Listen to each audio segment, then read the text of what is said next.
Hello, I'm Lisa Garr. I'm host of The Aware Show, and it is so great to be with you all. I really, really appreciate you being here. I have been doing interviews upstairs for Gaiam TV, so I apologize for being a little bit late on the start here, but some great interviews coming up there. So welcome. Thank you for being here. Just a moment. All right, we're going to actually, thanks. Actually, I'm going to ask you, thank you for that, I'm going to ask everyone to just get quiet for a moment and get into a place of beautiful presence and be right here and right now. And the Expo energy can be very, very frenetic, and there's a lot of great stuff going on, a lot of energy. So what I'm going to invite you to do right now is just to come right in to your body, into the center of your head, into the center of your heart, and ground. Just for a moment, just close your eyes. Allow yourself to be in that beautiful place of receiving the divine feminine within you. If you have a male body or a female body, it doesn't matter. Just to be in that beautiful place of receiving energy and information and groundedness, and just ground. And anything that isn't your energy, just allow it to slip right out down that grounding cord of your life and just let it release right now. If it just came in and isn't yours, let it release. If it's a judgment or an illness, let it release. Whatever it is, just let it release so that you can receive new information here, because it truly is transformational. Thank you. Beautiful. Thank you for being here. Thank you very much. Wow, that's awesome. That just cleared the whole room. Beautiful. So we have an incredible panel here and amazing information that's going to come through today, because this is a power panel. Can you see that? This is a power panel. And it was created by a man who created a film called Femme, Emmanuel Itier. Is that right? Created and directed the film called Femme. It is available to be streaming online. It was screened here yesterday. And so we're going to talk about subjects that surround the film, about the divine feminine, about the women's place in the world now and today, how we move forward, which is really the important conversation. But by knowing how we move forward, we need to know where we've been. So Emmanuel, I'm going to have each person do an introduction of who they are and the gifts that they bring to the world. And then I'm going to ask a couple questions, have each person give their chance at answering the questions, and then bring you into it. Allow you to ask questions as they come about in your heart, and then we're going to end with an intention and wrap everything up so that we can move forward in a beautiful place of what we learned, okay? All right, so Emmanuel, you might want to tell us a little bit about yourself. Yes, so I'm Emmanuel Itier, and as you can tell, I'm not from here, from planet France. What planet, yeah. I'm planet France, but I've been living among you, hiding for the last 25 years, and mainly making documentaries. This is my second documentary, Femme, Women Healing the World. You can go online, indeed, see it at www.femthemovie.com. But I did also a movie called The Invocation with Deepak Chopra and the Dalai Lama, Desmond Tutu. So that's one line of product that we are doing, films. I call that documentaries for a conscious humanity, because indeed I really think that we are finally waking up and becoming conscious of ourselves, but the entire world. So these movies are really tools to just help us get there, get to a better level of peace and love and sustainability. And now on to one of my partners, my dear Don Zul, producer. Please go ahead, take over. Thank you. Good afternoon. Let's give him a round of applause. Thank you. I'm very honored to be here with all of these wonderful, powerful, and very warm women. I am Dawn Zul, and I'm actually from another land as well, the island of Bermuda. And I'm a businesswoman and entrepreneur. I run 5 businesses, ranging from real estate to media and employment services, so a lot of different things. And I met Emmanuel many, many, many years ago, and I've partnered with him in helping to produce both documentaries, The Invocation and Femme. And this has been a real journey for me, because I think I've always felt that I wanted to do something. So in my own community, I do a lot of community-based volunteering and donating and events for children and so forth. But I think as we get older and wiser, we understand we have a higher calling, or we don't. But if we do understand, we do. And I think all of you in the room probably do understand there's more to our being here than just being. We all have a role to play if we choose to play it, and if we listen and we walk through the doors that are open for us. And I feel truly blessed. This has been a wonderful journey, and I had no idea where it would take me when I started and when I met Emmanuel. And it's been very exciting. He's an interesting character. And thank you very much for having me, and enjoy the event and this afternoon as well. Thank you. Thank you very much. Jeri, yes, go right ahead. Tell us a little bit about yourself. Hi, I'm Jeri Castronova, and I'd like to thank Celeste for asking me to be on the panel, and it's a real pleasure for me to be here today. I think I started getting interested in the divine feminine when I was a wee tot, because I would write stories. And I would always write the stories from a male point of view, because that's the only thing we knew about the hero's journey. And as I got older and realized, well, all the maidens did was stay at home or else be rescued, and they weren't doing anything on their own. So I started writing stories about the feminine hero and how she would go out into the world and claim her own identity and her own power through her own abilities and talents and wisdom. And that led me to the divine goddess.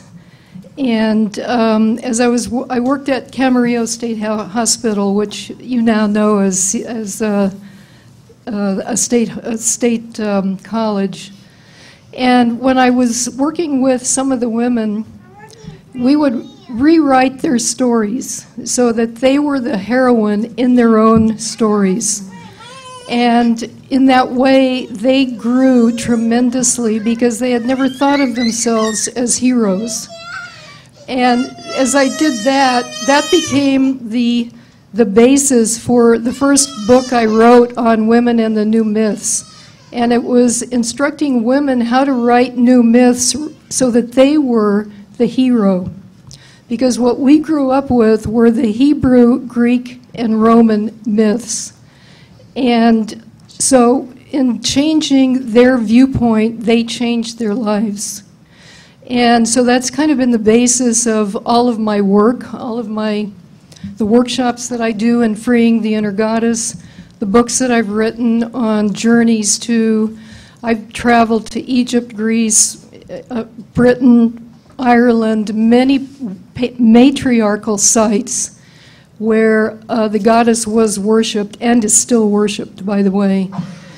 And so I integrated a lot of those travels into my books and into what I'm doing now. The last book I wrote was called The Goddess and the Game Board.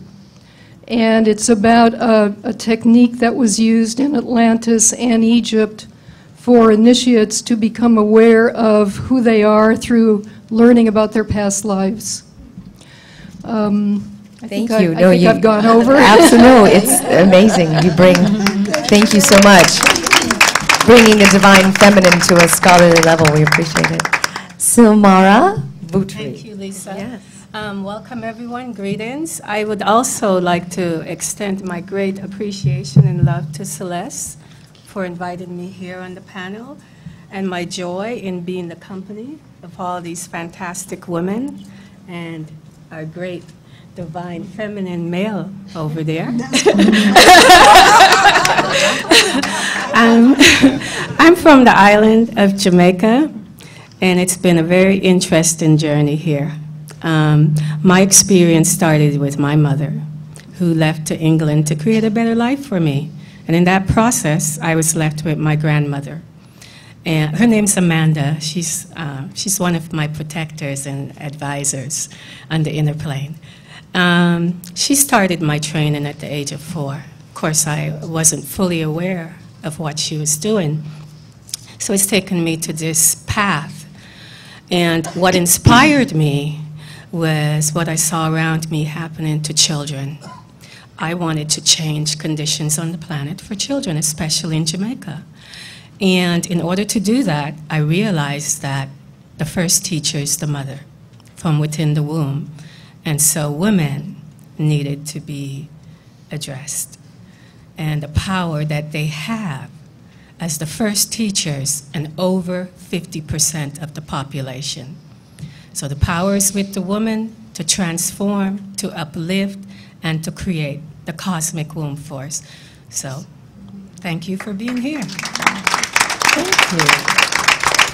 And Celeste, who was responsible for putting this panel together, as we're hearing. Thank you so much. I'm so honored to be with my glorious sisters. This incredible energy. We needed to bring one of Sylmarah's essences that's for men. It's Imhotep, to try to balance what we're doing here.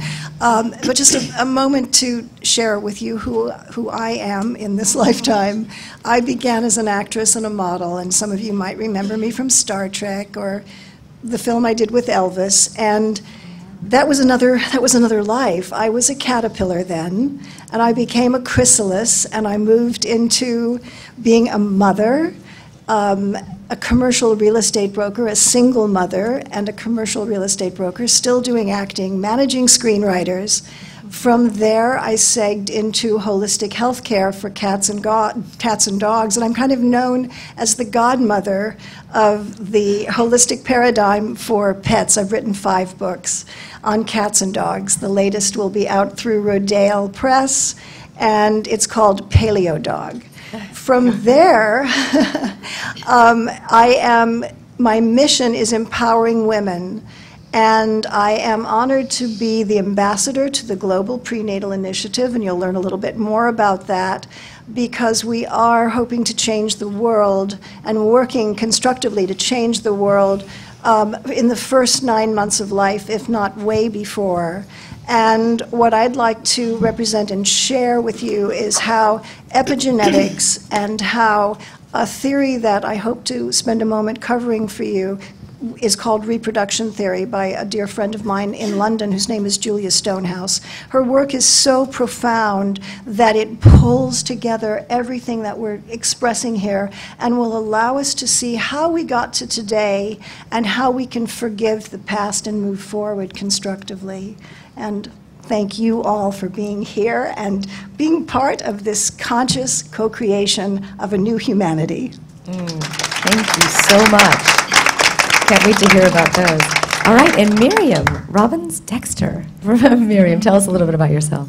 Hi, I'm Miriam Dexter. I am so delighted and honored to be here, and thank you, Celeste, so much for putting this together. You make me cry, you guys. Well, it's so wonderful to be on this panel with absolutely intriguing women. So, what I've done with my life, I think, is to try to be a rainbow bridge between the goddess-centered past and the present. I did my Ph.D. in ancient Indo-European languages, linguistics, archaeology, and myth at UCLA in the mid-'70s, and I wrote a dissertation on Indo-European female figures, and the passion for that subject has never left me, except that I found that I wanted to research and write about more and more female figures. So my first book translated texts out of 13 Indo-European and Near Eastern languages, texts on goddesses. And my latest book, called Sacred Display, talks about female figures in many cultures who do a display of their genitals, and this is apotropaic, protective, brings fertility and brings good fortune. So that has been my passion. I've also had the tremendous privilege of being able to teach students for many years at UCLA on ancient goddesses and heroines, so trying to spread this knowledge of the divine feminine. Thank you. Thank you very much. And Karen Tate. Karen Tate, tell us a little about yourself. Hi, I'm Karen Tate, and I want to say thank you to Celeste and Emmanuel also because I really appreciate being included in this wonderful opportunity. You know, right now I live in Venice Beach, so I am a local girl, but that wasn't always the case. I grew up in the Bible Belt of New Orleans, and you didn't hear about Goddess in the Bible Belt of New Orleans. So I moved here when I was about 30, and I started to understand that mythology shapes our society. And if you have a mythology where there is only a male god, then you end up with a society that has male domination and male leadership, and the female is absent from the equation. And you start to realize how that affects society. So for the last 20 years, I've been on the quest to understand what that means to me personally, but then even more important, I understand what that means to the rest of the world. Because I think we're all here looking for a new normal, because we understand that what's happening out there is not working for the most of us. And the sacred feminine, deity, archetype, or ideal, actually does provide a template for a more sustainable future. So I went about traveling to sacred sites across 5 continents, discovering all the sacred sites of Goddess, because she is 30 to 40,000 years old. And then went on to write a few books, and I do a radio show called Voices of the Sacred Feminine for the last 8 years, interviewing incredible women and men who really get this and understand what a big umbrella ideals of the sacred feminine is and how important it can be for all of us to have a more fair, just, peaceful, harmonious world of partnership. So that's what we're going to talk to you about today, and I think I'd like to close by saying that I have been married to the most wonderful husband for the last 30 years. He is the wind beneath my wings, and I say that because so many people think those of us who talk about this sort of thing, you know, we're just maybe angry feminists or we don't like men. And you know what, that's not really the case. There's so many great aware men out there who really get this, and they're our allies in helping us change the world. So I just want to say thank you to Roy. There's Roy. Well said. There's Roy. Thank you. And Dr. Julie Gerland. Thank you very much, and I'd like to start as well by thanking Celeste, who I first came across when I watched this amazing film called Femme. And I'm sorry, I'm going to have to say it in the French way. The non-French speaking say femme, and the French speaking people say femme, which means woman. And when I heard Celeste speak in this film, I was just hanging on to my husband. It was midnight, and jumping up and down, shaking him, saying, "Did you hear what she said? Did you hear what she said? This is amazing, this is amazing. Did you hear that? Did you hear that?" And within minutes after the film, I had left on the online site a message. And very shortly after that, Celeste replied to me. And that's how I'm here with you today. And I just feel so grateful to both Celeste and to Emmanuel for taking this incredible initiative to bring this film and the voices of so many women out into the world. So my story, just very, very briefly, when I was 16, my parents were going through a kind of like a dark night of the soul, very challenging times, and we had no money, and my father was out of a job, and things were really pretty bleak. And one night I had this amazing experience. I went to bed alone in this dark room, and I felt somebody was coming into the room. I felt as if there was a robber coming into the house. And my heart started to race. You know that adrenaline rush when you think, my goodness, I'm going to die? Well, that's what I was living. And I followed this phantom figure in my mind's eye into the middle of the room I was sleeping in. And then all of a sudden, there was this point of light that started out in the middle of the room. And as this light just started to engulf the whole room, I was engulfed in this light.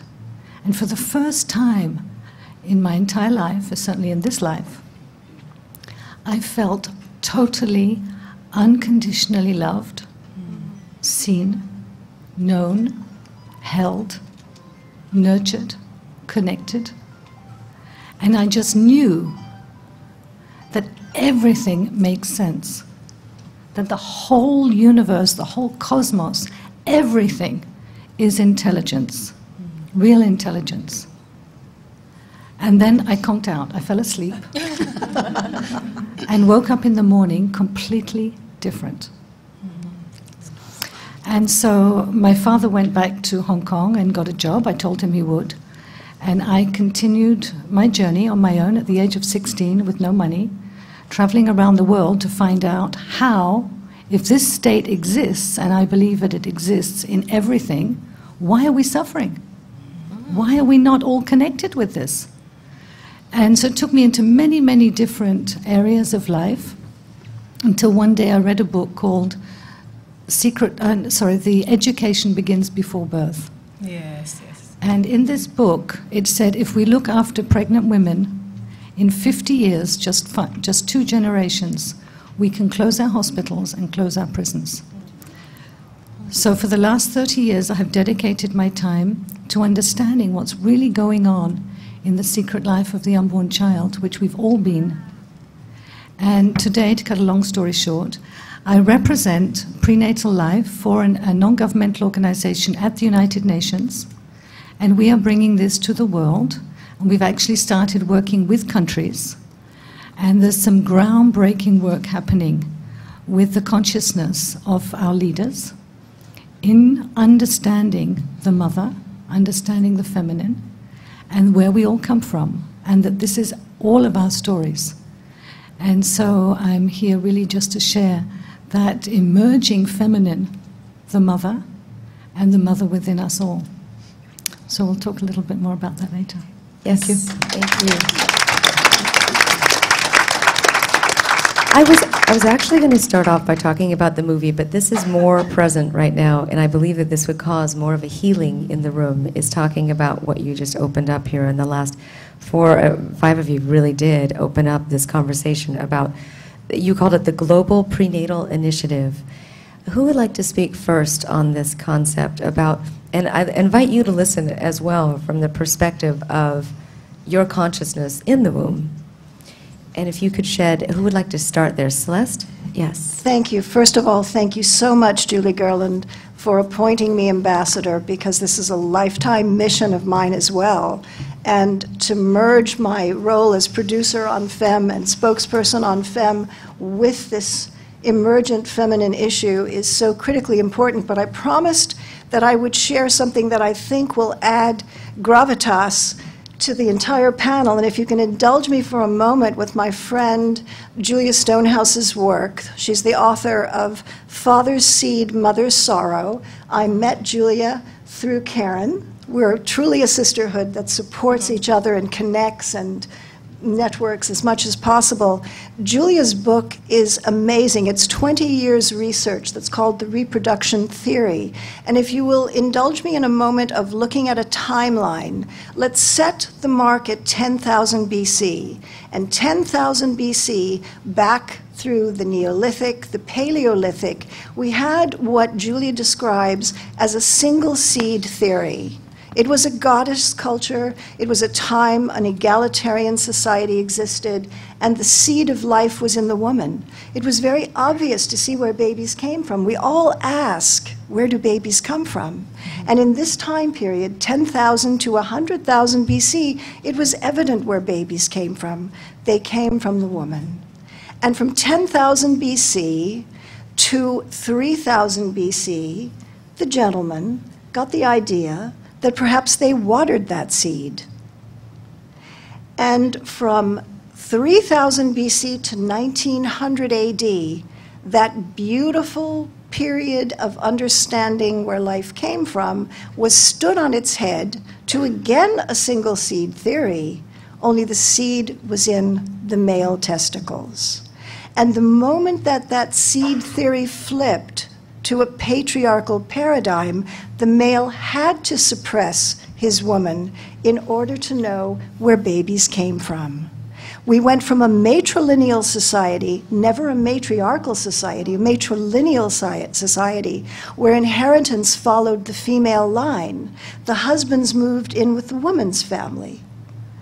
And the female of the species never dominated the male. This was not an oppressive society. It was truly egalitarian. And from this 3,000 mark, and these are loose marks, up until 1900 AD, women have suffered in most parts of the world, with some exceptions, to this type of oppression. Nobody knew that there were two seeds that came together in fusion to make life. Some very brave embryologists around the turn of the century came forth. The patriarchal paradigm did not want to give up this oppression of women, naturally, but they had to. They learned through studying pea flowers that there were two seeds. This was not easy to find. In my talk yesterday, I said, you know, you have to go up the vagina, through the uterus, out through the fallopian tubes, around to the ovaries, and inside the ovaries are these little eggs, and inside the little eggs are the ovum, and there we find 23 chromosomes that the sperm, carrying the paternal DNA with the mitochondrial DNA back to the tail, fuses with the ovum. The sperm is the smallest cell in the body, and the ova is the largest. We didn't know truly where babies came from until 1960, when the first photographic proof by Landrum Shettles, MD, published the first photograph of a sperm penetrating an ova. So the first thing we have to do is forgive this patriarchy. We have what I call an epigenetic hangover from it. We have to forget it, forgive it, move on, but women, we have to claim our power back and stand in our square. Very well said. Very well said. So I wanted to ask you, what about the film ignited that passion into you, and how did that relate back to what it is that you have talked about and do? Yes, well, while this amazing film was just coming out, Femme, I was starting in partnership with the United Nations 20th anniversary of the International Year of Families, 2014. This project started on the 1st of January at sunrise in New Zealand, so just over a month ago. And all around the world, there will be events on every continent, including an event in India which will be opened by the Dalai Lama, of 9 months to save the world, the Global Prenatal Initiative. And this is going to be a consciousness-raising campaign, which will finish at the end of the year as the sun sets in Kauai, which is not far from here. We've just come from there, where there will be a gathering of very, very conscious human beings around this subject to not only close the year, but to seed the future. And it's looking really, really amazing. We have, for example, in Africa, we have an international summit on the African family, where we're bringing the French-speaking and English-speaking African countries together at ministerial level to discuss and to bring out the overwhelming amount of science we have now on the secret life of the unborn child and maternal empowerment. So this is really what it's about. It's that mother is the mother of humanity. And if we are to have now one global family, which is not an option. We were present at the Rio +20 United Nations Conference on the State of the Planet with a panel on this 2 years ago in 2012. And things are really not looking good. You might have noticed. But what the scientists are coming out with now is really pretty shocking. So it's not an option. We cannot continue business as usual. And this is being stated now at the highest levels of government. And for the first time in the UN in September, we heard things like, we now need a holistic, integrative approach to these challenges. So it's an amazing time to be alive. And this switch to the feminine, to the emergent mother of what is her capacity to mother humanity, to make sure that every child is nourished and healed and clothed and fed. This is not just a UN agenda, let's eradicate poverty. For me, this is the mother within all of us waking up, saying, holding each child. And if we, the mother in all of us, unite, which is what we're doing now here, and you're invited to be with us, then, you know, we could eradicate poverty from this planet in less than a year. It takes 10% of the annual military budget from our countries. They know this to do it. 10%. So let's get together and demand now this. Yes, thank you. How can what you are talking about solve issues like abuse and child abuse and abuse against women? Would anyone like to participate in this conversation? I would. Yes.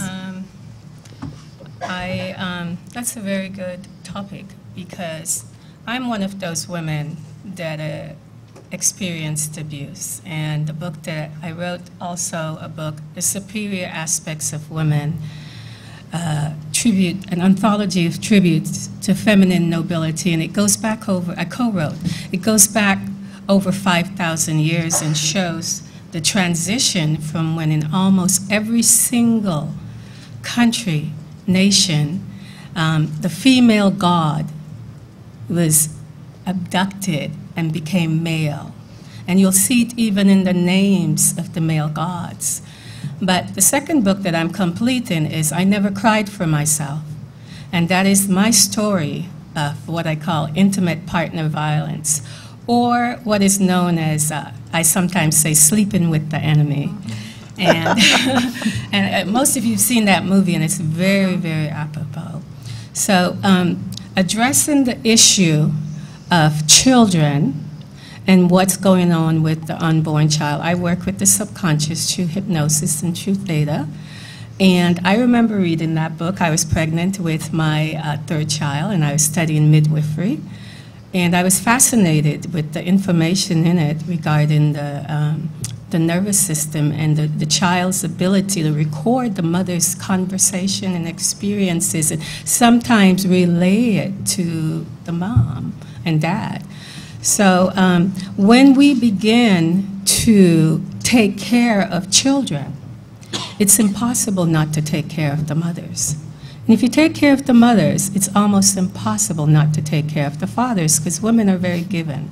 We come from an internal place, internal from within out.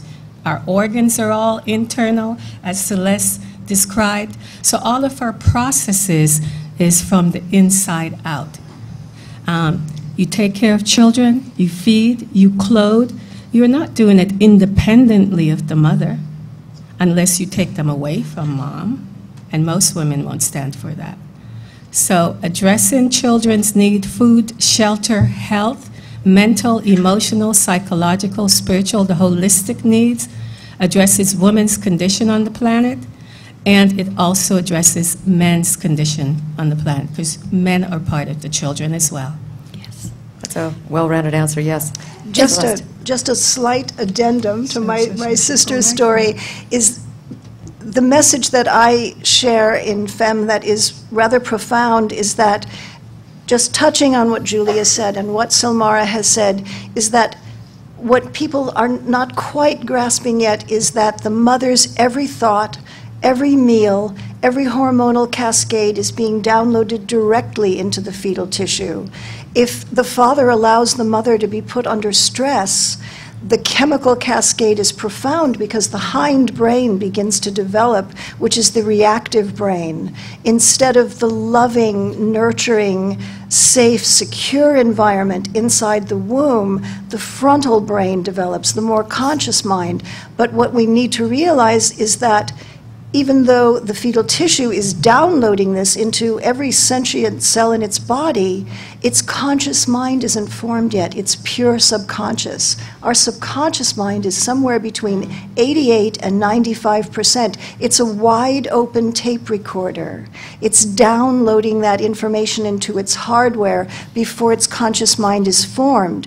At birth, your baby's personality and belief systems are 50% formed before birth and at the time of birth. The baby's in a state of delta and then moves into a state of theta. But the first 6 years of life are critically important because that tape recorder is still running. The conscious mind doesn't emerge until around age 6, when they wake up into consciousness. So we need to remember that we are consciously co-creating a new life every minute of our lives, and we are at effect to anyone who might be pregnant in this room, male or female. Our energy, our love is downloading into everyone's cells because they're all sentient. And if I could offer another piece to this puzzle, you've heard some of us talk about goddesses of ancient times, and you might say, well, why should we care about that? Well, we have to find out how things got turned on its head. So if, as some of us have spoken to already, if we know that goddesses were around 30 to 40,000 years ago, and we believe that during those times we had egalitarian societies, things started to shift. When women didn't understand that there was a feminine face of God, when patriarchy, the rule of the male, enters the equation, and we only believe that there was a male God, then it's sort of a natural shift that the male becomes the dominant leader, the authoritarian father, making the woman automatically subservient in service to the male. So that sort of sets women up to have this idea that they do have to be second class. They do maybe have to tolerate 77 cents on the dollar. They do have to tolerate domestic abuse. They don't see themselves as equal because they've never understood that there was a feminine face of God. So you can connect the dots between losing a feminine face of God all of these years ago to the plight of women and children today. And if women understood their equality, if women understood and stepped up and said, we need more than 22% of women in government leadership, in academia, in religious institutional leadership. If we were more represented by women, not only would we be able to elevate the status of women as mothers once again, see that as sacred, but women would also be able to claim the wholeness that so many don't claim now. Patriarchy has allowed women to have the goddess Mary, for instance, but she's a safe sort of goddess, isn't she? She has no sexuality, she doesn't make waves. And goddesses, though, the goddesses as archetype and ideal show women that they can be so much more than just mother, even though mother is vastly important, but women can go beyond that. They can be equals to men, they can be a warrioress, they can be anything they want to be. But patriarchy denied that from women. I mean, you have former President Jimmy Carter, who even stepped away from his church because he said religion has made it impossible for women to realize, their full potential. So that's what we're talking about here. That's why it's important to know why these ancient goddesses were so important, because things used to be different. Things got turned on their head. And there's a direct link between losing the sacred feminine or the feminine face of God to why women today are abused, oppressed, exploited for cheap labor. There's a direct link, okay. Now let's talk about, and thank you very much, yes. Strong feeling about that. How does this information apply to women today? What is our role in the world today? And how do we take this information practically into the relationships, into the workforce, into being assisted in motherhood? Jeri, do you care to comment? Okay, great. Yeah, there are many things that women can do today. And I think I'm an example of someone who has gone back to the past, not only my past lifetimes, but to countries of the past, Egypt, Greece, Britain. And I found that I had lifetimes in all of those places, plus more. And in those lifetimes, I realized what I did, the talents that I had, the memories that pertain to now. And that's one of the things that I've been teaching the past 10 years after I retired from the California State Hospital system. I've been doing more now that I'm retired than I ever did when I was working. And because Making a bigger difference, yes. Because I'm no longer working for someone, for either the state or an agency or at an office or whatever. Now I'm working for myself. I'm doing my own work. I'm doing work I came here to do, and I am becoming more fulfilled now than I ever have been. And here I am, a senior woman, the crone, which I never thought I would use the word, but it's a very apt word that we use because we become the crone in the last third of our lifetime. So we have that 66% of a life that we've lived. We have all that knowledge from this life. And when you look back, look and see what you've done in this lifetime, and I'll bet you surprise yourself at what you know. Because as women, we deny our power, we deny our wisdom, and because we've been taught to. So the more you can accept what you have done, what you're going to do, and that you are a powerful being, and you came here as a woman, you came here to teach.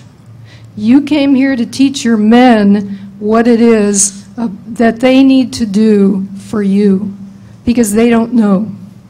They really don't know what they need to do for us. And we have to teach them. Maybe you could explain a little bit of that. We have to teach them that it's a man's world, it's a patriarchal world, and that they have power in a way that becomes more of a partnership with us. So we have to teach them how to be our partner, not our superior, not someone who dominates us or abuses us. And that took me a while with my husband because he was a fiery Italian and very dominant. And when I was young, that's what I wanted because I didn't know anything else, because he taught me how to be a woman.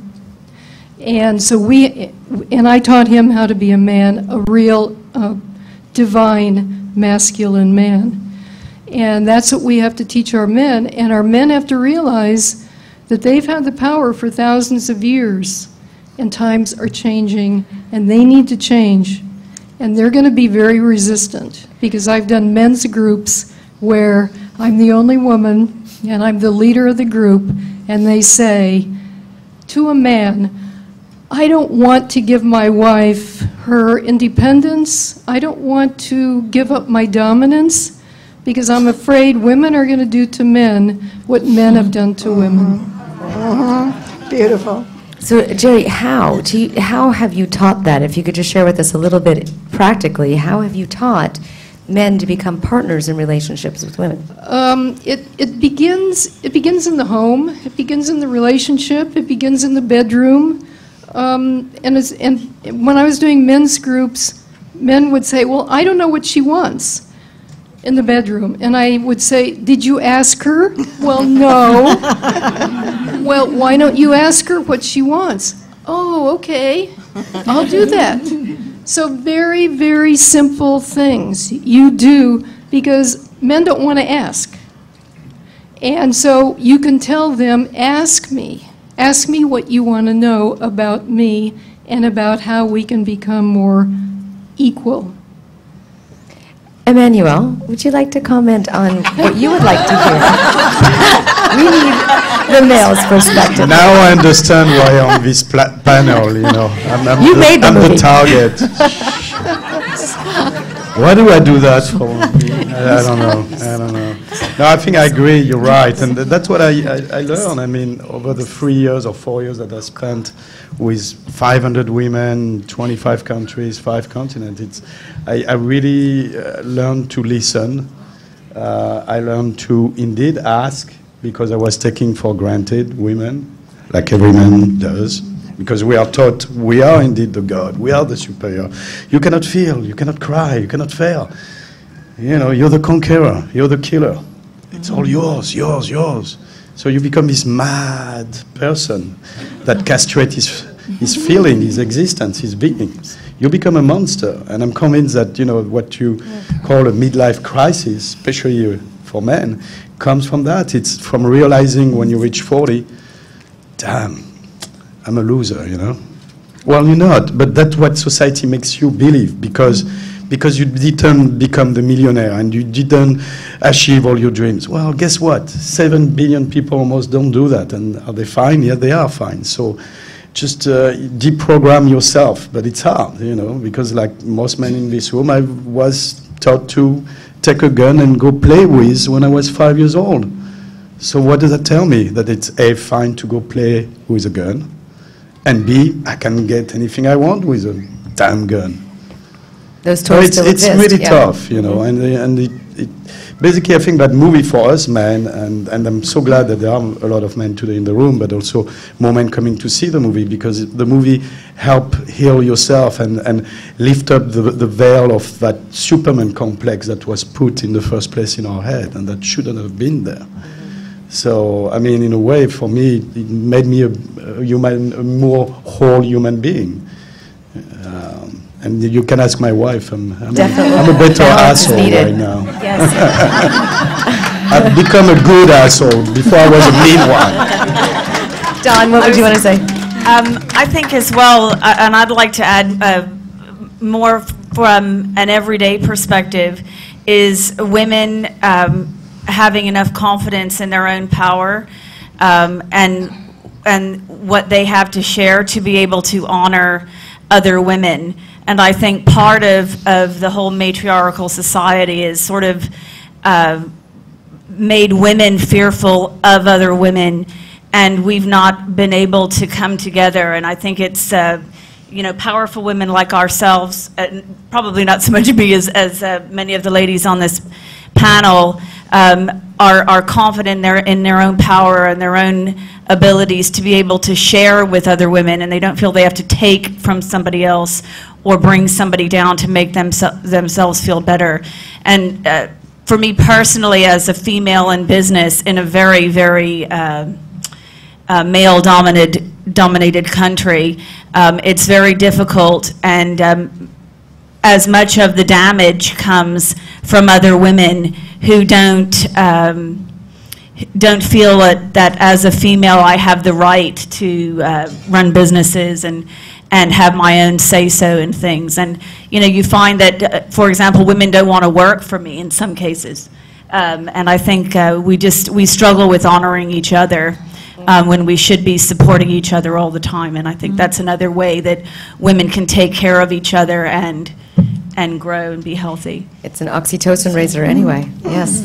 Celeste, you had one more thing, and then I definitely want to get to questions from the audience as well. Who was the woman that said there's a special place in hell for women who don't support women? Celeste? Albright said that. Jeri brought up the elephant in the room, and that's the topic of age. And with so much anti-aging, which is part of my holistic paradigm that I do for people and pets, 90 is the new middle age. Yeah. And because 90 is the new middle age, we need to expand the old maiden, the mother, and the crone. I beg to differ with you, Dr. Castronova. You are not a crone. There is a new phase that is being suggested, and that is the MAGA.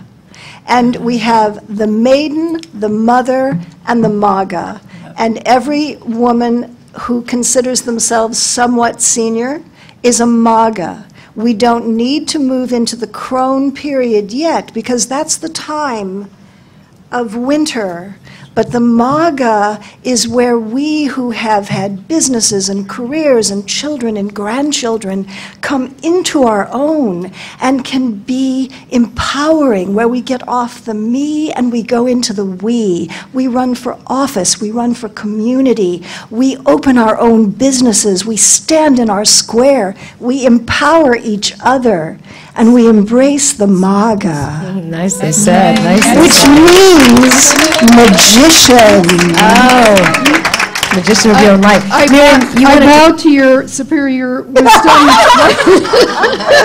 And ladies, if you haven't met the love of your life yet, he just hasn't been born. I'm lucky enough to be married to the love of my life, and I will be 70 in July, and my husband is 19 years younger.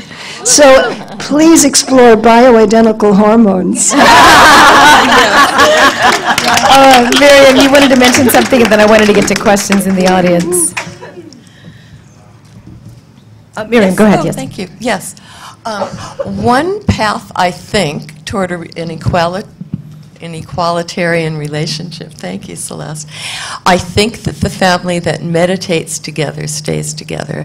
And somehow meditation equalizes and lets you see a higher self, a higher life, and that helps relationship a lot. Yes. From the audience, real quick here, we have a question here. The microphone's coming around to you. Running. Running microphone. Almost there. Share a microphone. Okay. You guys okay with that? Sure. Okay. So this is my first time at a Conscious Life Expo. I've been blown away. It's been amazing.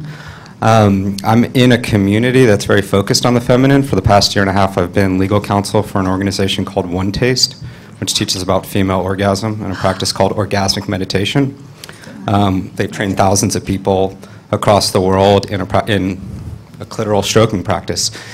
That said, the thing I've really enjoyed this weekend is that people are really focusing on how all the models are changing and what's new and now. And I'm hearing a conversation that isn't striking me personally, so I'd really like to hear more about the emerging feminine, because for me that's a much larger conversation. That's men learning to feel, that's depolarization of gender roles. I mean, I'm 33, but if you look at kids today, 10, 15, 20, it's like a whole different world than what I'm accustomed to. So I really hold the feminine as in a much bigger context than I'm getting in this conversation. I'd really like to hear, what do you guys see emerging? Like, what's new? Because that's really what's going to drive change. And I'd love to see, hear perspectives like that. I can offer my opinion on that. I think, to answer you, but to also piggyback on what some of the other women have said, I think it's really important what we teach our sons, as well as what we teach our daughters, because patriarchy has hurt men as much as it's hurt women. And men have, Emmanuel sort of pointed to that a bit. And, men have not been able to be their authentic selves either. I really think it gets to the point where gender becomes meaningless. And we all become our more authentic selves rather than acting from this box that society tells us, these are our roles. But that said, I think men have to start looking at different role models, different archetypes for how they can be in the world. For instance, instead of being the dominator, maybe they shift over to the protector, for instance. Instead of being the warrior, they can embrace their feelings, their emotions that maybe patriarchy told them from the time they were little boys in the schoolyard they couldn't embrace. So men get to become a more whole person while women are trying to be a more whole person. And that leads us, I think, to the bigger picture of what are the ideals of the sacred feminine. You know, the ideals of the sacred feminine are a world where there's more caring, there's more sharing. It's about, you know, not the I and the me anymore. It's about the us and the we.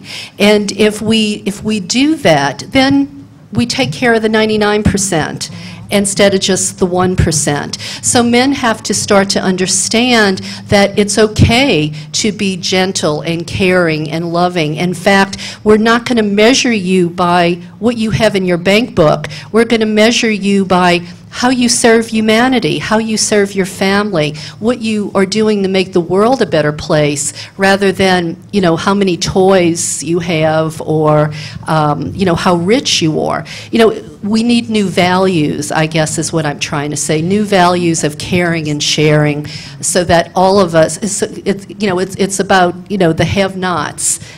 You know, we can't continue to be about the haves.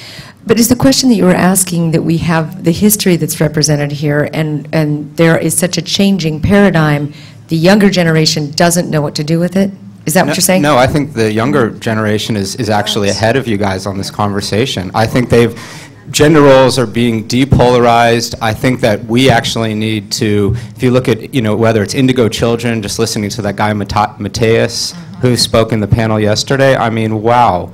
I think that actually everybody, myself included, who's coming from an older paradigm really needs to open our eyes and look at what the youth is doing, because they're actually way ahead. I think they're way ahead. That's my personal belief. And I think we're trying to fix a system that's fixing itself and it's righting itself in many ways. I think that shows that this is working, actually. Absolutely. Yeah, go ahead. Absolutely. That question covers a lot of depth in various areas. See, the younger generation, they are ahead of us because of what we've created. However, we are, the majority of us are the older generation in this time. So what's happening? Economically, we've seen a crash that goes back to 2008. It goes back before that because Band-Aid issues had been put together. And, you know, we're bailing out the sinking ship. But what we're being called on as emergent feminine, both men and women, I like to say divine feminine or sacred feminine, is to respond and create something new. We're in the process of the creating, because the older generation, they're still looking to us, and the wisdom that we carry is not there yet. They haven't a part of the answer. So we've got the economy that crashed, which is forcing both men and women to redefine how they work. We've got women everywhere and men beginning to wake up. They're feeling that call inside that's saying something isn't right, something is missing, and women are beginning to address that issue, and men are beginning to address that issue, the ones that have been either taught or themselves were awake. And the ones that, and then there are those that are resistant, like a rock. They're being shaken from the inside, and they're fighting really hard. But here in this country, things are shifting. More men are taking care of children, and these are the older ones and the younger ones. And more women, the women here are becoming the bread earners. They're earning more money. So there's a lot going on.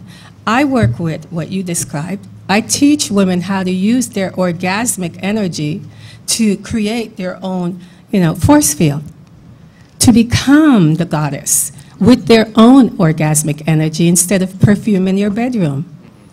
And from that, they're able to connect from within themselves. So economically, there are changes. religiously there are changes. People are looking for something more from their religions, and we're facing it. We may not have discussed it here, but both men and women, people are leaving the church or demanding the church to adjust, come forward, accept, take away some of the gender restrictions, take away some of the, you can't marry because if it's the same gender.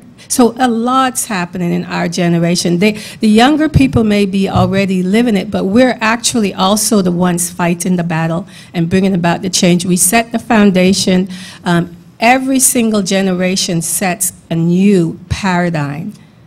And then the previous one also has to adjust and redefine the existing paradigm that they were brought up in. We're a little slower, but the foundation doesn't move as swiftly because everything comes crashing down. And old systems definitely are breaking down. New systems are emerging all over the place. Let's hear from someone else. Yes. I'm sorry. Oh, you have the microphone. Go ahead. Sorry, yes. I'm waiting. I have a question to Julie, actually, about parental initiative. So, like Adam mentioned, I actually practice orgasm meditation. It's been doing for almost 2 years. So to me, orgasmic energy or female orgasm is where we get the life force energy. So men in our community are the type of men you have described. The men that you can rely on. They are not the oppressor, they are the equal partner, and in a lot of ways, they allow the feminine to come out, but creating the container where we can fully flourish and open up fully and be in our full power. So bringing the concept to pregnancy, like in my opinion, every woman should own, and every man as a partner should actually participate in that, because it creates totally different environment. And if you apply that to unborn child, I have spoken to various women that started oming while they were pregnant, and they have reported such a changes compared to the children with that before the practice and now. And like in my mind, it's revolutionary what could happen with the new age children if we will, for example, use something like that. And I'm curious, what have you got in like how are you planning to affect this change through the initiative? What are tools you're going to be using, and how, like, if I'd be somebody who wants to get pregnant, like, what would be the process that you're looking into? So there are two things here. One is the Global Prenatal Initiative is actually just to raise awareness and to show what the mother can do during pregnancy. And one of the greatest elements that we have, which I attribute to the feminine, is our imagination. What we imagine, we bring into being. We keep imagining. So as much as mantra and sound is very, very powerful, and what the mother actually sings, for example, singing a lullaby, not the crazy ones that we know, which are all doom and gloom, but a mantra or a song is carrying the vibration of the mother's word and her love. And so, coupled with love, the feminine, the imagination, the mind, the intention, and even light in the mind, directed to the baby, to the environment, connected with the cosmic energy which is running through us, we are bringing the image of a divine whole being. And the mother is then forming the physical body, the emotional body, the mental body of that child. So there are many, many different forms that can take place. I mean, different techniques, if you like. But it all is based on the imagination, the power of intention, the power of the word, and that's the power of the mother's voice.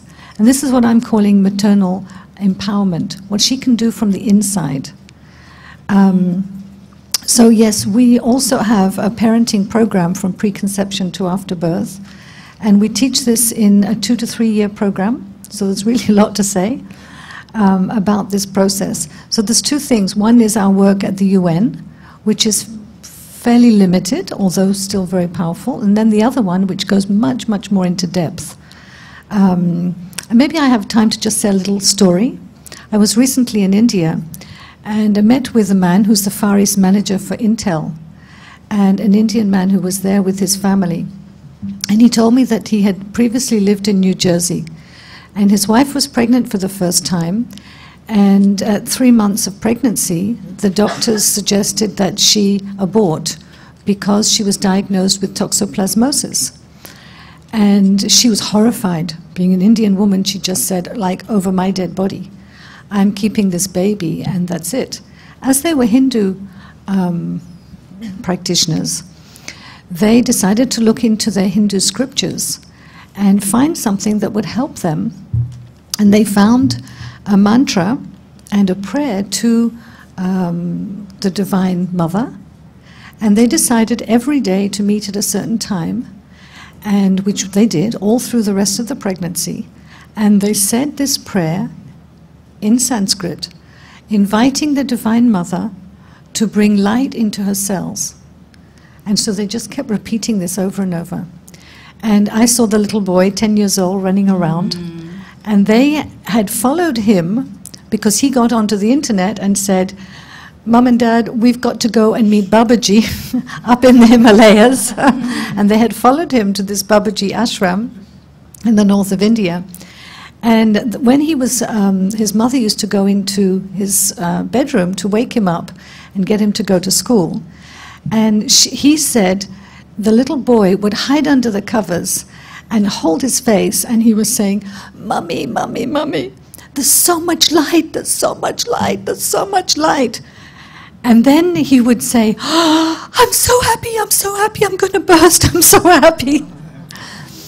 And there is this little boy who's not only perfectly formed, but full of light and bursting with happiness. And they said this is just absolutely extraordinary because they did this work. So this happened to be a Hindu mantra, but I'm not suggesting that everybody should go and find a Hindu mantra, because every culture has their own ways. So once we've understood the principle, then I think everybody's got to be free to find through their own culture and means to be able to communicate love. And I think that's really what it comes down to, communicating love with their own cells, with their own baby, and to provide this unified field. What I was saying that I experienced when I was 16 years old is that within every single one of our cells is the Divine Mother. She is present in every single one of our cells. She is the love that provides the unified field in and through us all, uniting us with the cosmos. And we are safe and loved. And once women and men get that, then they're providing the absolute ideal conditions for that baby to come into existence and be formed with that connection of the unified field. So in fact, it does go very, very far in the realms of consciousness, but we also have to speak to where people are at, what they can understand, and honor that. Thank you very much. All right. Celeste, did you have a comment about that? And I will take another question. Just a segue from what Dr. Julie has just said. There's a marvelous science, which I'm sure many of you are learning about, and that's epigenetics. And when you see a family that emerges with this consciousness and this light, we must remember that we are not just our genome. The genome is just the blueprint. It's the architect that creates the life. So when these emergent families come together in partnership. And shifting, as a working mother myself, I don't commonly have that role model of how to be a wonderful providing mother and participate in a purpose-driven working life and have sisterhood and how to relate to my mother. Where are those role models on how to do it all? Anyone? I think you are. In a pan myself, I'll tell you. They say we do it all, just not all at the same time. That's a good point. Yes. Do you have a question? Yeah. Where is that mic? Oh, I'm sorry, back there. Sorry, Gina. Okay. Okay. Hi. Thank you so much for being on this panel. My question comes from the midwifery field. That's where my experience is. And I see how difficult it is these days for us to have our babies out of our vaginas. I am constantly battling for my patients to be able to deliver babies out of their bodies. And this is a big battle. I'm sure that everybody on the panel knows about this, but I got excited when I heard you talking about the Global Prenatal Initiative, and then I was getting excited thinking maybe that's going to carry over to after you make up that baby, then you get to keep the baby. Yes. They're not going to take it away from you. So I guess what my question really is to the panel as a whole is, please tell me that we're all doing work to keep that sacred process intact. And please tell me that women in your position are aware of this problem that we're having in the midwifery field, because that dynamic between mother and baby sets that spirit up for a lifetime. Yeah. You know, so you're going back to the prenatal imprinting, but that birth experience is, I mean, I don't even have words for it. We have to visualize if we were out in space and we suddenly left, like the recent movie, that we're on this umbilical and we're leaving our craft, and the umbilical is separated from the craft and we're taken away from mother.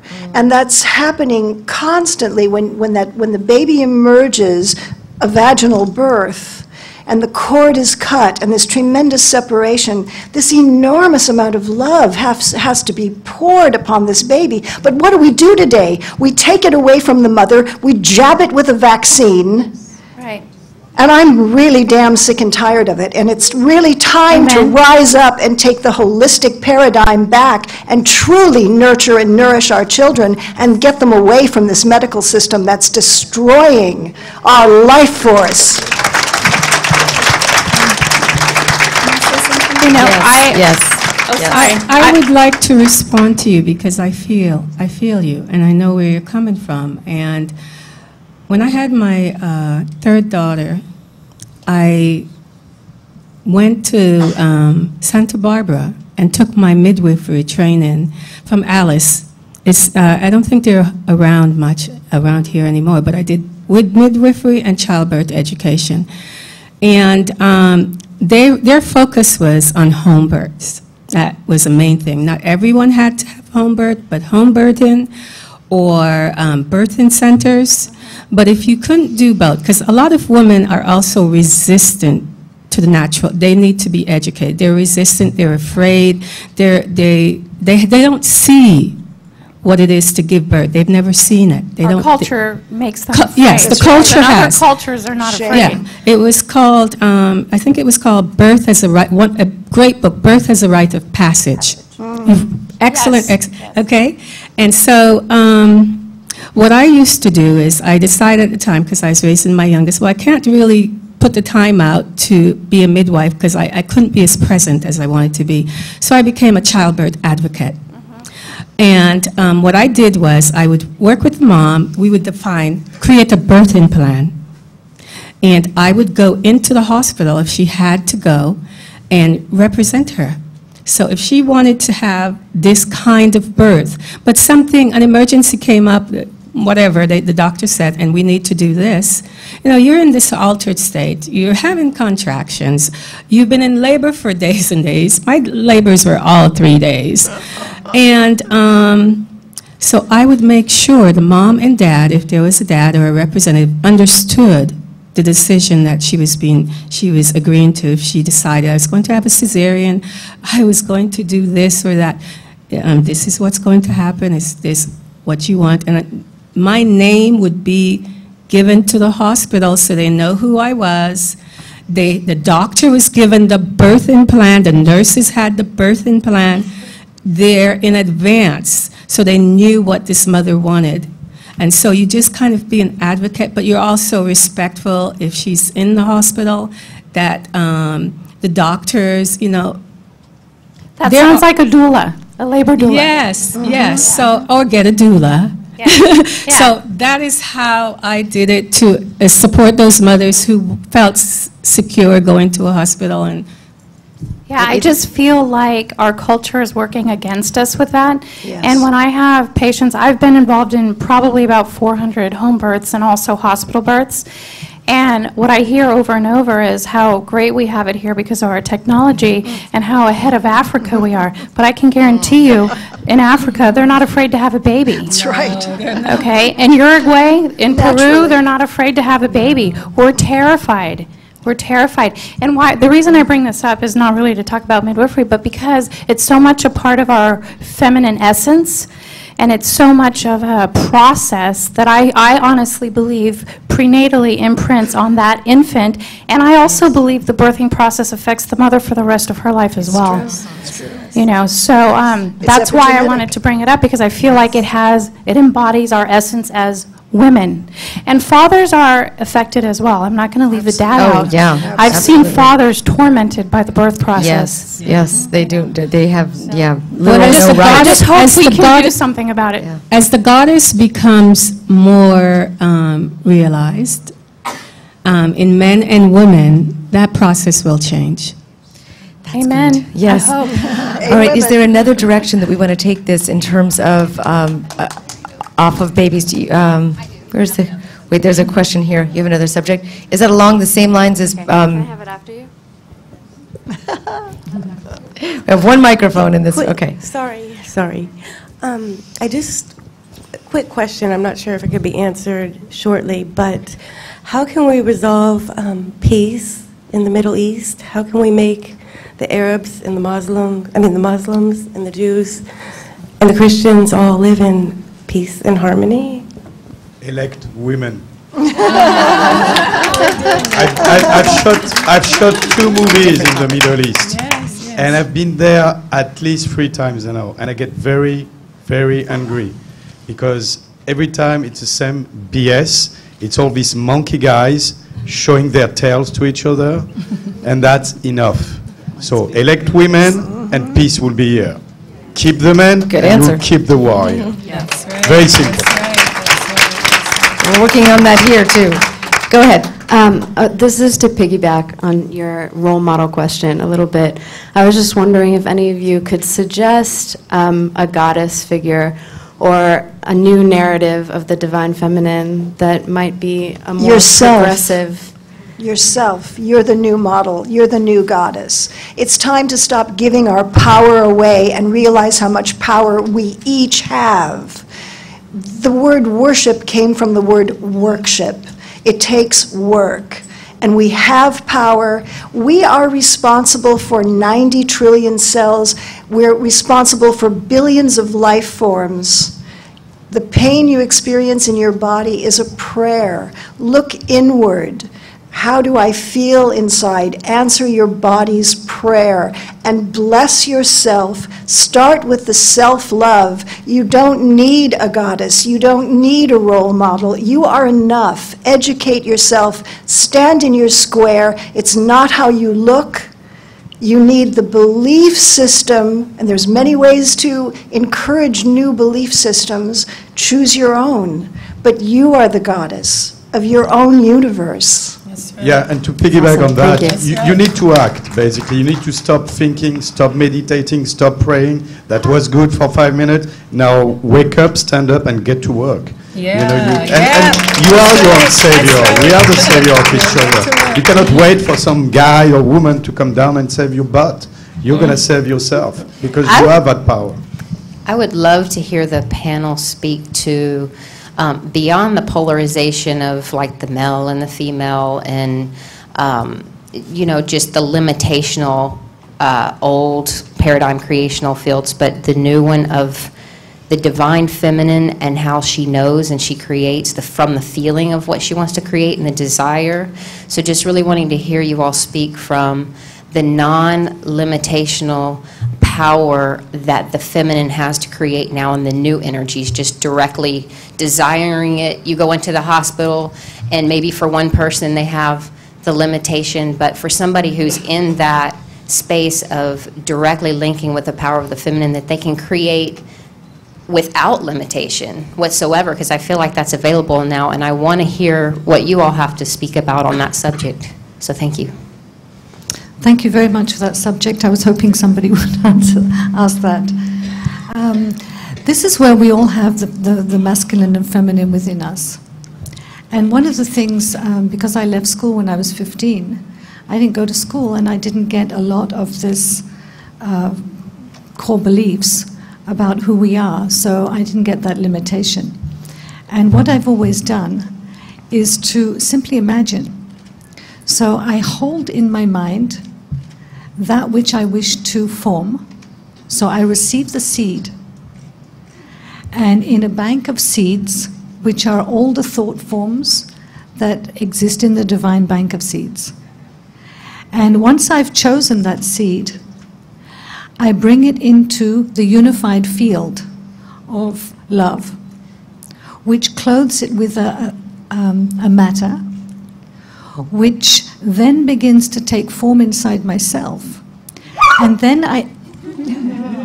Hello. Oh, it's okay. It's okay. I think she was dreaming.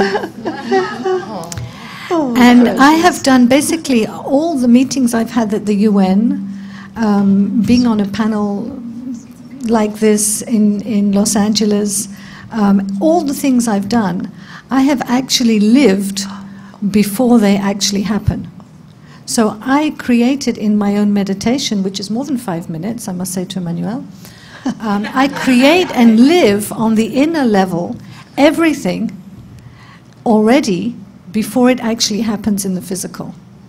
And there's no such thing as the physical, which is disconnected with the everything. So we're getting here into really the 5th dimension of this unified field where we're all creators. We all bear the masculine and feminine within us. And we can now, I think, collectively create the golden age by choosing the same seed of this humanity of one family, where everybody feels and is connected with this unconditional love which is in all things, this incredible intelligence which is in every single one of our cells, and form together in our heart. First of all, we have to want it, desire it. Then we have to water it with our love, with our life energy. And if we're all doing this, all concentrating on bringing this about, then in a very short period of time, we will bring about the new humanity and the new existence on this planet. But we have to first start living it inside. And I live that. And I'm sure many, many, many people around the world. Right now, I don't know if you're aware, but in India, there is a huge gathering of well over 1 million people physically, and millions of people are connecting online for focused intention of bringing the golden age. Billion. And so we all know how to do it. And in our own masculine, feminine, that's our creative power. And so everything you want to bring about, live it first inside. And then you will see that you form that, whether it's a 90-day trip around the world we've just done, whether it's a meeting with somebody, whether it's speaking to somebody, anything, your whole bucket list if you wish. But my plea is, instead of now everybody creating, I'd like a bigger car or this or that, why don't we all choose that one divine idea that we can bring the golden age, which means abundance for everybody, respect for the planet, co-creation with ourselves and with each other, and everybody gets to be uniquely who they are in their power and bringing their unique gifts. We can do it. And for me, this is really being in the unified field and using both masculine and feminine, but the feminine side is the actual concretization, so it doesn't stay a floating idea, but actually gets formed into being. Thank you. Hello, hi. This question is perhaps for the mythologists on the panel.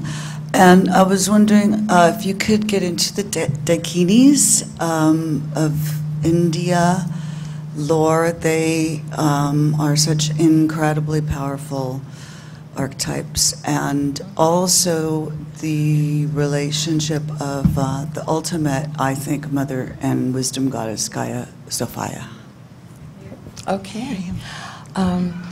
The Dakinis are Hindu Buddhist spirits, goddesses, and many people have connected with them. I have a friend, Vicki Noble, who teaches Dakini workshops, and she had an amazing experience once where in a house she used to live in, she didn't know it, but her son, who is handicapped, was in an upper floor, and the Dakinis told her that she had to get him and fast because something bad was going to happen. And she ran and she got him and brought him, and ran with him outside, and a huge tree smashed in the roof right where her young son was. The Dakinis are very empowering. They're very powerful. They are females, sort of a tantric sort. They're very much within their own power, their own sexual power, and if one gets on that wavelength, then you can be empowered. I have to say, though, on another level, our world is vibrating faster, and we're going very quickly from 3D to 5D, as you were saying.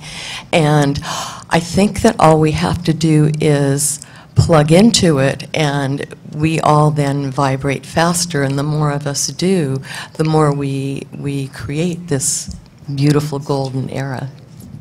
Well said. That's a great tie-in of your question on how to create from the intuitive feminine level, from using female intuition, to spirits and goddesses, and how to bring all that together. It's a great tie-in. Okay, and then the microphone is where? Over there, right there, in the front. I love everything you've said. The idea of bringing life to new life is marvelous. My question is this, and I'll preface it just a little bit. I'm a concert pianist, but my husband was very ill for years and couldn't work in the workforce. So we had a group home. We had 6 boys at a time. For 18 years, we raised over 600 boys. Now, most of our children were sexual abuse. They were very angry. It wasn't necessarily the fathers or the brothers or the uncles. It was also some of the mothers. We had one boy who had been so horrendously abused by his mother, he hated women with a passion. He tolerated me, but barely. He became gay. We let him be adopted to a gay man. We suggested it to the social worker. They agreed. And now it's not a gay relationship. It is a surrogate father's relationship. He grew up. So did the gentleman that had him. He's married. He has a wonderful wife and family. Out of the 600, I've probably got 10 that are still very close. Couldn't save them all. But the one thing that I did for these youngsters was give them a role model of a lady rather than a bitch. Most of the mothers swore, drank, caroused in front of their kids, or used drugs. And I let them know that that isn't necessary. So I hope that they went. Our main objection really was to let them know that we expected them to be gentlemen. We expected them to rise above what happened yesterday and live in today and be better for it. That was the whole thing. Do any of you have any way to get this message out there? I have seen social workers who don't get it. I've seen psychiatrists and psychologists who don't get it. I've seen them use and abuse the system and the kids. And the kids leave the system no better than they are when they get there, because nobody bothered to say, hey, I feel your pain. I have been there. But you don't need to go on with it. You can do more than that. What can we do to help the lost generation? Now, some of these kids, by the way, are 45 and down. So it was an amazing experience. I wouldn't have exchanged that experience for anything. It was not my quest. It was not my wish. I ended up there because my husband was so brilliant, and that was his expertise. But we need to help not just on the, let's start from the beginning level, but what can we do to let the public know that this isn't necessary, that they don't have to abuse because they had been abused.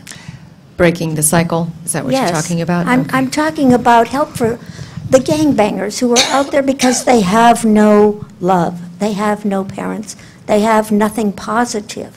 Solutions around that. Yes, Great there's question. got to be a way for all of us to help those that are already here. We've lost Even if so the many audience generations. has that solution, but yes. Yeah, I've worked with many abused kids. The youngest we had at Camarillo was 9. We couldn't take them any lower. And then all the way up to teens. Yeah, you're right. It's very, very difficult. I've heard some horrendous stories also about what parents did to kids, and you just wonder where these parents came from, because they were doing terrible things. And the kids grew up to be actually very gentle and very kind and very forgiving. And in many cases, I had the feeling that they were born, they came in to experience that early, and then to move out. And a lot of them went into the mental health fields or health care, and because they knew what kids had gone through, and they wanted to work with these kids, and they were doing the best that any of us could do, because I was coming from a professional point of view, and the only thing I could do was to mother them. And that's what I did with most of my kids. Was when I had them on one-to-ones, I would be mother, I would be the compassionate one for them, and that's what they needed. And if they needed to sit on my lap, that I let them. And I would hug them, I would give them a lot of physical touch, contact, I would give them different ways to be, different ways to feel, because they didn't know how to feel anger, depression, or any kind of emotion. They had shut themselves off. They put a block in front of them where they didn't want anything to do with any adult, especially with the sex that abused them. And so I became mother to both the boys and girls. And then when they got older, into teenage years, I would continue on. I would do exactly the same thing, allowing them to express themselves openly, to express their anger because they were so fearful of getting angry. And I would tell them, it's okay to get angry. It's okay to be depressed. It's okay to tell me how you feel. What would you tell your mother now if she was there? They wouldn't want to do anything. They were so frightened. So I would have to get them out of the fear and into expressing how they really felt. And the nursing staff would do the same, especially the women. Well, you're very lucky. We were told we could not touch the kids. Now that's not what we did, but that's what we were told. Yeah. We were told we couldn't do a lot of things with the kids that were very, very positive. When I worked with an opera company, all 6 boys always wanted to be with us at the operas. They did everything from carry a tray across the stage to work backstage to dance and sing. I mean, they were incredible. These kids, and I do a lot of work now in schools with music, showing them that there's something different than what they're used to. And it's a wonderful thing to be able to work with the kids that are here and now, So thank you. I'm so glad you're here. But we were told we couldn't do any of those things. We couldn't touch I know them, you. couldn't hold them. That's what they tell you. And thank you, And by that's- the way, and- for your work. and Incredible work. That's what they would tell me, too. You're not supposed to touch it. I would touch them anyway. All right, we're going to take one more question, and then we're going to wrap this up with an intention. And this is such a great space because people are participating, and all of these things need to be talked about in this forum, in this way, with these wonderful, wise women up here that contribute to these conversations. So a lot of healing is taking place. Yes, this woman had her hand up also. So I'll take two questions, and then we'll... Yes. She's going to go ahead. A transformational key code download, multidimensional peace codes through sound. So many products can be created and projects from schools to churches to businesses. Amen. Alchemy, it's the alchemy of transformation. And you can take, for example, a project for children, a rock and water, and go into the imagination, put it together, create the sound. And if you change the paradigm to all life is based on sound, the love principle comes through sound and music. I'm a music healer. Thank you for this. Yes, yes. Okay. The sound and light. And so you go into the sound, the sonic, and then they can create songs. So what is the sound of anger? If you were creating a song without words, what would be the inharmonics that you would create? Now take that and transform it to the harmonics. That combines the imagination, the sound, the feeling, the love, the practicality. Now take that another step and go into the communities. Now, if you're taking this project that you've created from the inharmonics to the harmonics, what would you create if it was with the kids down the street, the gangbangers? Okay, what would you create if it was the Beverly Hills Housewives? What would you create if it was the Compton Bunch? What would you create in India? What would you create? Now, take that. We're going from the conflict of chaos, which is what I work with, transforming sound, the transformation of chaos into the peace codes. What are those peace codes? You can take something simple. Games can be created for the children. These children like games. Games can be created. Okay, work jobs can be created. You can create retreat centers, meditations. There's in every field, economically, religiously, politically, adults and children, from the seniors to the infants. So many projects can be created all around creating universal peace. Thank you for that wonderful solution-oriented comment. Thank you very much. And one more question here, and then we'll close with an intention. Yes, ma'am. So hello, and thank you so much for today. I appreciate each one of you, what you bring. Thank you. What I would like to speak to in this moment is, in some ways, the importance of looking at the issue of sexuality and the transpersonal access to this energy. I am not part of the Om community, but I recognize that what is happening with the Om community is that there's a transpersonal place that a person, a woman, can go to receive access to her orgasmic self without entangling herself in a relationship, making it mean anything, or feeling bad about herself for doing it. And that, to me, is the secret of what is happening here, is that so many women only have access to our sexuality through a relationship, and so many women are not in a relationship. And so many women's bodies are not enjoying the vital life force, and we're turning to food as the only pleasure that we will allow our bodies. So I know this is the power of this movement for women, and what it is giving to men, I can see, is a place to serve without entangling themselves personally. Because men love the yoni. They do. And to say you can only have this one yoni for the rest of your life is like starving them on chocolate ice cream for forever. You know, they may love it, but it's like, wait. So can we have a way that men can serve in a loving and conscious way, impersonally, transpersonally? So I'd like to speak for that for women, and I'm so excited to start imagining having it be encouraged. Get attended. Get yourself, you get your nails done, get your body done. So, thank you for speaking that. Yes, thank you for calling that out. I appreciate that. Very, very good. Thank now, you. if I can take a moment, I want to speak to the thing that I think is the other side of the coin that hasn't been addressed and needs to be addressed. So we are addressing the sacredness of the child's life, right? And now in this conversation we're starting to address the sacredness of the woman's body and sexuality.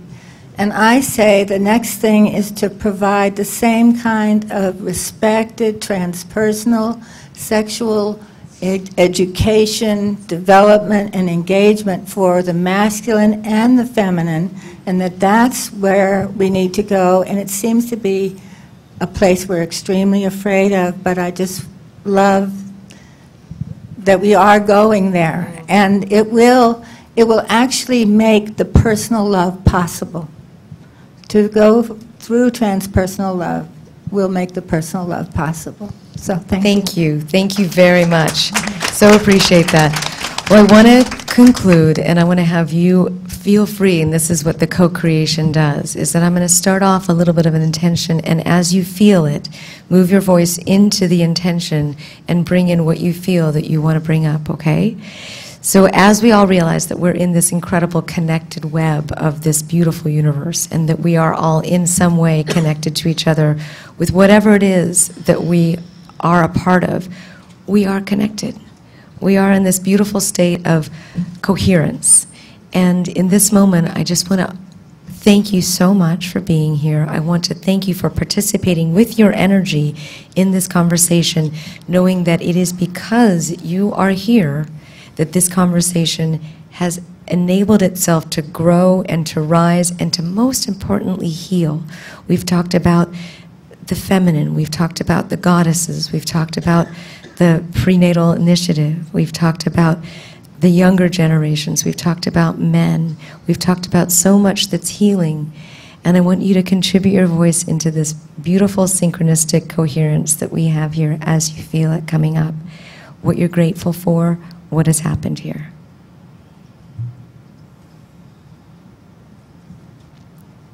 Okay.